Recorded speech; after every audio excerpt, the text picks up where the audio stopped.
Right, వాస్తవం. భాస్కర్ గారు నమస్తే. సార్ నమస్కారం. ప్యానల్ ఉన్న ప్రతి ఒక్కరికి నమస్కారం. హైడ్రా బాధితులు ఈ ప్రాంతంలో ఎంతమంది ఉంటారు అనేది అట్లా ఉంటే, హైడ్రాకి సంబంధించినటువంటి ప్రచారం మాత్రం రాష్ట్ర వ్యాప్తంగా జరిగింది. మూసీ బాధితులు ఈ సెగ్మెంట్ లో ఎంతవరకు ఉంటారు అనుకుంటే, మూసీ సంబంధించినటువంటి ప్రచారం రాష్ట్రం మొత్తం జరిగింది.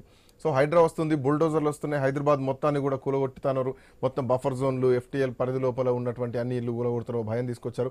ఇప్పుడు ఈ వారం రోజుల్లో కూడా హైడ్రా తన పని తాను చేసుకుంటూ వెళ్తూనే ఉంది. కాంగ్రెస్ పార్టీ ఇప్పటి వరకు హైదరాబాద్లో ఒక్క స్థానం గెలవలేదు. కంటోన్మెంట్ పక్కన పెట్టేసేయండి, అది జరిగినటువంటి సందర్భం వేరు. ఇప్పుడు కాంగ్రెస్ పార్టీకి ఎందుకు ఓటేయాలి?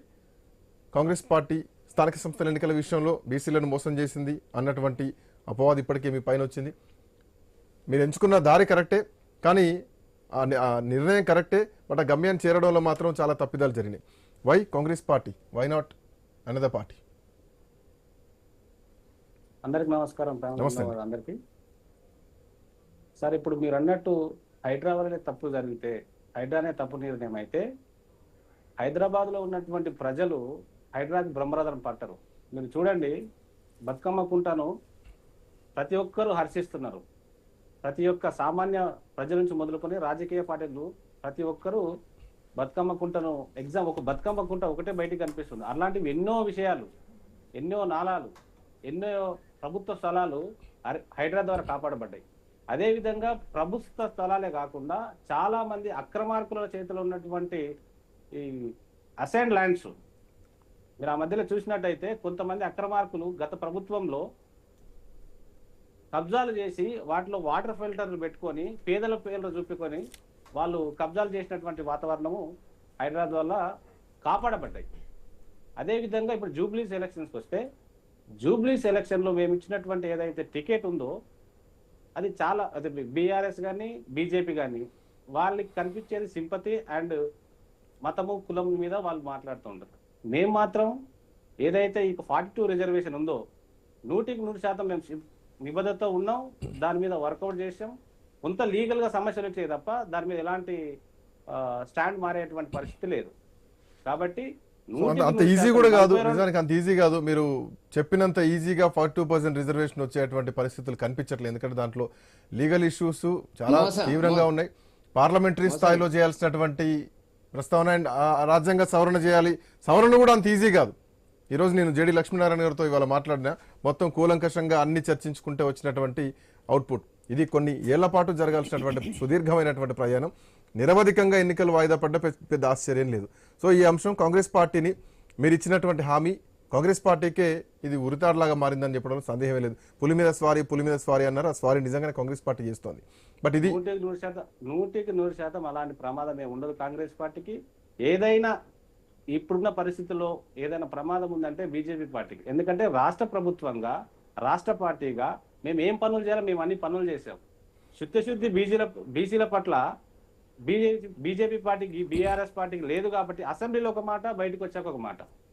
నిజంగానే శుద్ధి వాళ్ళకు ఉంటే 100% బయట కూడా అదే మాటలు మాట్లాడచ్చు. ఈ యొక్క 42% రిజర్వేషన్ ఏదైతే బీసీలకు ఇవ్వాలని శుద్ధి బీజేపీకి ఉంటే 100% వాళ్ళకి ఆర్డినెన్స్ కావచ్చు, లేకపోతే బిల్ పాస్ చేయడం, కేంద్రం మీద ఒత్తిడి తీసుకొచ్చి వాళ్ళు సుమంగం చేయొచ్చు. కానీ వాళ్ళు చేసే పరిస్థితులు లేదు. ఎందుకంటే వాళ్ళు బీసీల పట్ల పక్షపాతి కాదు కాబట్టి, వాళ్ళు వ్యతిరేక భావంతో ఉంటారు కాబట్టి 100% బీజేపీ వల్లనే బీసీలకు నష్టం జరుగుతుంది ఈరోజు. అది మాత్రం సుస్పష్టం. రెండో విషయానికి వస్తే, వాళ్ళు బీజేపీ వాళ్ళు కేవలం మతం మీద ఆధారపడి రాజకీయాలు చేస్తారే తప్ప వేరే విషయం కాదు. వాళ్ళకి ఏదైనా ఈ హైదరాబాద్ లో ఏదైనా ఉంటే మీరు చూడండి, గత ఎన్నికల్లో జిహెచ్ఎంసీ ఎన్నికల్లో వాళ్ళు చెప్పిన మాటలు ఏంటంటే మసీదులు, గుళ్ళు, గోపురాలు. అంతకుమించి వాళ్ళ స్టాండ్ ఏముంది? అభివృద్ధి పైన గతంలో గత 10 సంవత్సరాలు ఏదైనా అభివృద్ధి చేశాం, ఈ పని చేశాం, ఈ పని చేశాం కాబట్టి మాకు ఓట్లు అడిగే పరిస్థితి ఉందా? కేవలం మసీదు, గుళ్ళ మీదనే ఓట్లు అడిగే పరిస్థితి బీజేపీ పార్టీకి ఉంది. బీఆర్ఎస్ పార్టీ చూస్తే పరిస్థితి వాళ్ళ సింపతి మీద ఇదైనారు. మేము కాంగ్రెస్ పార్టీగా మాకు ఒక సామాజిక బాధ్యత ఉంది, సామాజిక నిబద్ధత ఉంది.